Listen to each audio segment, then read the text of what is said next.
नमस्कार दोस्तों, आज शुरू करेंगे सर्कुलेशन।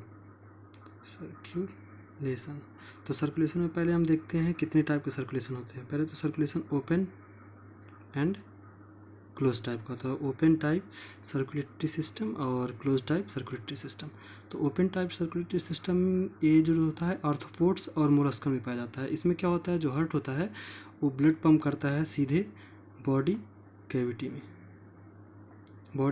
में फिर करता है। और इसमें जो होता है क्लोज सिस्टम में ये जो हार्ट है वो ब्लड को पंप करता है ब्लड वेसल्स में। दो टाइप के आपके सर्कुलेशन हो गए। अब सर्कुलेशन में जो होता है जो हार्ट डेवलप हुआ है वो पहले फिश में देखते हैं। फिश में जो होता है वो दो चैम्बर्ड हार्ट होता है। दो चैम्बर हार्ट होता है। तो इसमें क्या होता है, एक दो चैम्बर हार्ट बनाते हैं और देखते हैं इनमें क्या होता है। इसमें जो होता है इसके हार्ट में डी ऑक्सीजनेटेड ब्लड होता है। डी ऑक्सीजनेटेड ब्लड होता है जो वो जाता है ऑक्सीजनेटेड होने के लिए गिल्स में। मछली के गिल्स होते हैं तो वो जाता है गिल्स में, और गिल्स में फिर ऑक्सीजनेटेड होकर बॉडी कैविटी में आ जाता है, और फिर ऑक्सीजनेटेड जो ब्लड होता है वो बॉडी में आ जाता है। फिर ये डीऑक्सीजनेटेड होकर के फिर ये हार्ट में आता है। मतलब इसमें डीऑक्सीजनेटेड ब्लड हार्ट में बहता है। अब आते हैं फिर एम्फीबियंस और रेप्टाइल्स में देखते हैं। इनमें क्या होता है, थ्री चैम्बर्ड हार्ट होता है। इसमें एक एक्सेप्शन है क्रोकोडाइल जो होता है इसका फोर चैम्बर हार्ट होता है। और थ्री चैम्बर हार्ट में क्या होता है आपका जो होता है दो एट्रिया होता है, एक वेंट्रिकल होता है।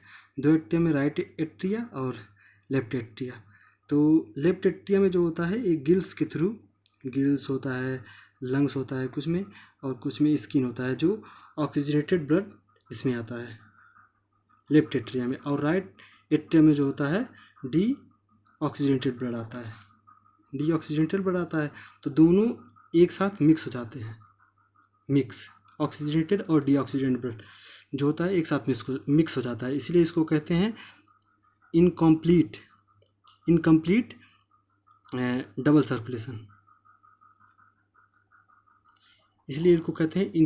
सर्कुलेशन। अब क्या होता है, और इसमें बर्ड्स और मैमल्स जो होते हैं इनमें फोर चैम्बर्ड हार्ट होता है। जो बर्ड्स होते हैं और मैमल होते हैं इनमें फोर चैम्बर हार्ट पाया जाता है। और मेनली हम यहाँ पे देखेंगे ह्यूमन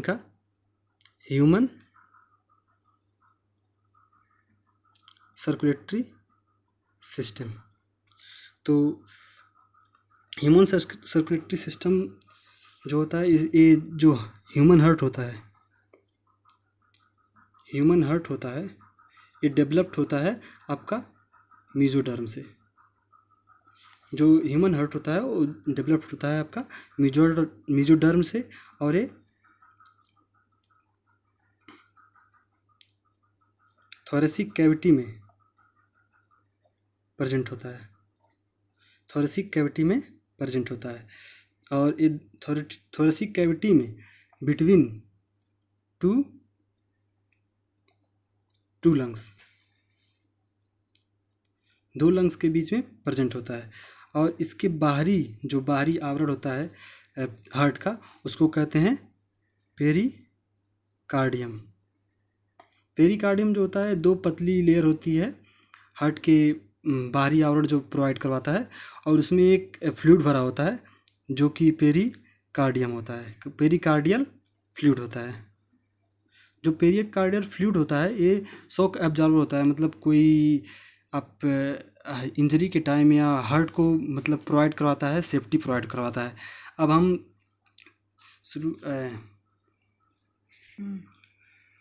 जो ह्यूमन होता है तो फोर चैम्बर होता है, आपको पता ही है, जिसमें राइट एट्रियम होता है, लेफ्ट एट्रियम होता है, राइट वेंट्रिकल होता है, लेफ्ट वेंट्रिकल होता है।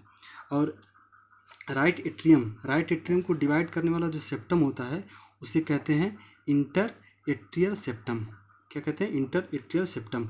और जो वेंट्रिकल को डिवाइड करने वाला ये सेप्टम है इसको कहते हैं इंटर वेंट्रिकुलर सेप्टम, ठीक ना। और जो एट्रिया और वेंट्रिकल को डिवाइड करता है उसको कहते हैं एट्रियो वेंट्रिकुलर सेप्टम, ठीक ना। ये हो गया inter atrial septum, inter ventricular septum, atrio ventricular septum.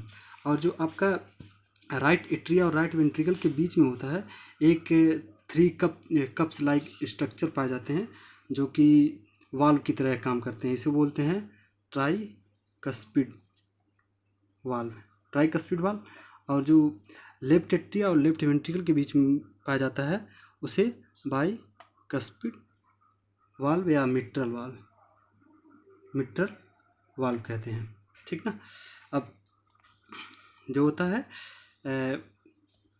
Right atrium right ventricle, left atrium left ventricle. अब जो होते हैं इसमें कुछ नोड्स पाए जाते हैं, नोड्स प्रेजेंट होते हैं।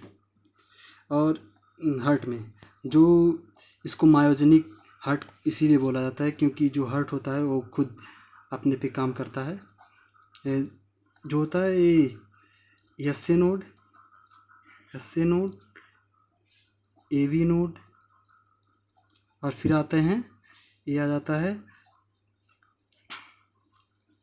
बंडल ऑफ हिस, फिर आ जाता है पुरकिंजे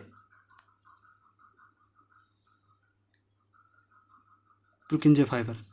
जो एस ए नोड होता है ये जो होता है हार्ट का, यही इसी को कहते हैं पेसमेकर, हार्ट का पेसमेकर है। ये जो होता है 70 से 75 पर मिनट एक्शन पोटेंशियल जनरेट करता है। और इसी के कारण हार्ट बीट जो होता है, हार्ट रेट जो होता है ह्यूमन हार्ट वो होता है 70 से 75 पर मिनट।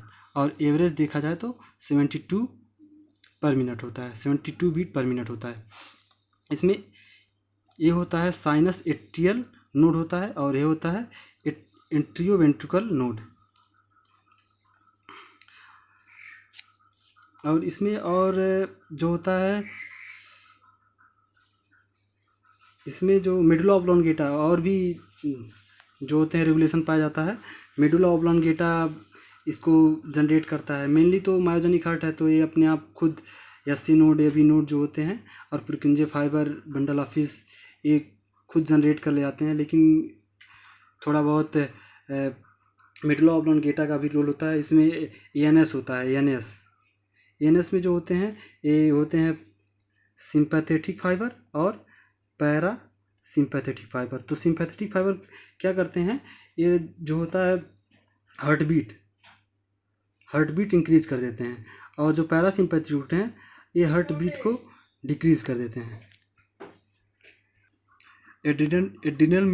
एड्रिनल मेडुला हार्मोन जो होता है वो कार्डियक आउटपुट को बढ़ाता है। कुछ हार्मोनल रेगुलेशन भी होते हैं, जैसे एड्रिनल मेडुला हार्मोन जो होता है वो कार्डियक आउटपुट को बढ़ा देता है।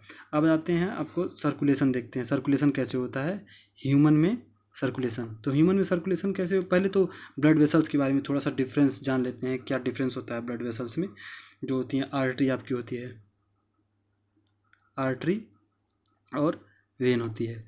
तो इनमें डिफरेंस जान लेते हैं। पहले तो इनमें सेम क्या होता है, सेम 3 लेयर की होती है। पहला तो होता है tunica intima, inner most layer होता है, और ट्यूनिका मीडिया होता है, फिर होता है ट्यूनिका एक्सटर्ना। तो ट्यूनिका जो इंटीमा होता है ये होता है आपका squamous endocardium, inner most layer होता है। और जो होता है ट्यूनिका मीडिया जो होता है आपका स्मूथ मस्कुलर लेयर होता है। और जो होता है आपका सबसे आउटर लेयर वो फाइब्रस होता है, फाइब्रस कनेक्टिव टिश्यू लेयर। और जो होता है आपकी आर्टरी और वेन में डिफरेंस देख लेते हैं। आर्टरी और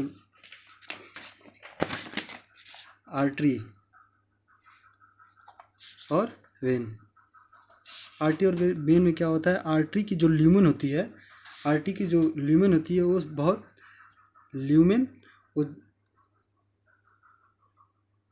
आर्टरी की ल्यूमेन जो होती है वो कम होती है कंपैरेटिवली वेन के, और वेन की ल्यूमेन जो होती है वो लार्ज होती है। और इसमें जो मस्कुलर स्मूथ मसल जो लेयर होता है वो थिक होता है, और इसमें स्मूथ मसल लेयर जो होता है वो थिन होता है, क्योंकि इसमें प्रेशर के साथ ब्लड बहता है आर्टरी में, और वेंस में जो होता है इसमें प्रेशर के साथ ब्लड नहीं बहता है। अब आ जाते हैं, आपका इतना हो गया। आप सर्कुलेशन देख लेते हैं। तो इसमें आपको हम बता रहे हैं, ये राइट एट्रियम है, ये राइट वेंट्रिकल यहाँ होगा, right atrium, left atrium, right ventricle और लेफ्ट वेंट्रिकल, ठीक ना। इसे बना लेते हैं आप हार्ट, यहाँ चैम्बर दिखा दिए और यहाँ पे, ठीक ना। और आपको वहाँ पे बताए नहीं थे कि जो वेंट्रिकल होती हैं वो इनकी जो मस्कुलर लेयर होती है थिक होती है कंपेरेटिवली एट्रियम की, और एट्रिया छोटी होती हैं और वेंट्रिकल लार्ज होती हैं। और जो लेफ्ट वेंट्रिकल होती है इसका और राइट वेंट्रिकल से लेफ्ट वेंट्रिकल का ज़्यादा होता है, क्योंकि ये बॉडी को एओर्टा में ब्लड को फिल करवाएगा प्रेशर के साथ, जिसके कारण सभी पूरे एंटी ग्रेविटी के अगेंस्ट भी ब्लड को हमको पहुंचाना है, तो प्रेशर के साथ, तो इसलिए इसकी जो होती है मस्कुलर लेवल मोटी होती है। अब क्या हो गया, राइट एट्रियम में, आपका राइट एट्रियम में जो आता है बॉडी से ब्लड आती है, जो भी बॉडी से ब्लड आएगा वो आपकी राइट एट्रियम में फिल होगा। ये डीऑक्सीजनेटेड ब्लड होता है, ठीक ना। डीऑक्सीजनेटेड ब्लड आता है बॉडी, यहाँ कैपिलरीज, बॉडी कर देते हैं, बॉडी या कैपिलरीज, कैपिलरी। और फिर ये जो होता है राइट एट्रियम में फिल हुआ डीऑक्सीजनेटेड ब्लड। अब राइट एट्रियम और उसी टाइम दोनों एक ही, देखिए दोनों एट्रियम एक साथ कॉन्स्ट्रिक्ट करेंगे और दोनों वेंट्रिकल एक साथ कॉन्स्ट्रिक्ट करते हैं। ये आपको हम कार्डियक साइकिल जब पढ़ाएंगे तो अच्छे से समझा देंगे। अभी ये जानिए कि राइट एट्रियम में डीऑक्सीजनेटेड ब्लड फिल हुआ, फिर वो राइट वेंट्रिकल में जाएगा, राइट वेंट्रिकल में जाएगा तो राइट वेंट्रिकल से निकलती है पल्मोनरी आर्टरी। वैसे तो आर्टरी में ऑक्सीजनेटेड ब्लड बहता है, लेकिन पल्मोनरी आर्टरी एक ऐसी आर्टरी है जिसमें डीऑक्सीजनेटेड ब्लड बहता है। और वहीं वेन में जो होता है डीऑक्सीजनेटेड ब्लड बहता है, लेकिन जो आपकी पल्मोनरी वेन है उसमें ऑक्सीजनेटेड ब्लड बहता है।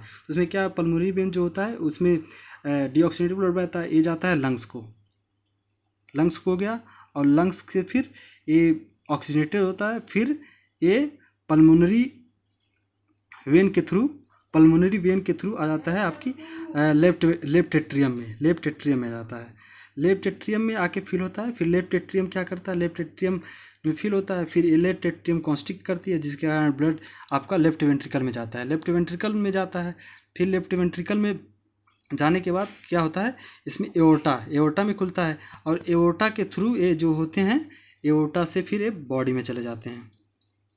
ऑक्सीजनेटेड ब्लड जो होते हैं वो एओर्टा के थ्रू बॉडी में चले जाते हैं। ये तो आपको समझ में आ गया। और जो वाल्व्स आपको बताना भूल गए थे, वाल्व्स जो होते हैं वो यूनिडायरेक्शनल फ्लो करवाते हैं, मतलब ये यूनिडायरेक्शनल फ्लो करवाएंगे, मतलब अपोजिट डायरेक्शन में फ्लो को रोकते हैं। अपोजिट डायरेक्शन, जैसे एट्रिया से वेंट्रिकल में ब्लड आ गया तो फिर एट्रिया में ना जाए, एओर्टा में जाए, इसके कारण यहाँ जो मिट्रल वाल्व होता है वो आपको ऊपर जाने से ब्लड को रोकता है, मतलब यूनिडायरेक्शनल फ्लो करवाते हैं जो आपके वाल्व्स होते हैं, ठीक ना। अब यहाँ पे और जो एओर्टा और पल्मोनरी आर्टरी होती है, इन दोनों के बीच में जो होता है वाल्व्स पाए जाते हैं, जिनका नाम होता है आपका एओर्टा और पल्मोनरी आर्टरी के बीच जो एओर्टा और पल्मोनरी आर्टरी में होता है, जो होते हैं आपके सेमील्यूनर वाल्व पाए जाते हैं, बस। Thank you.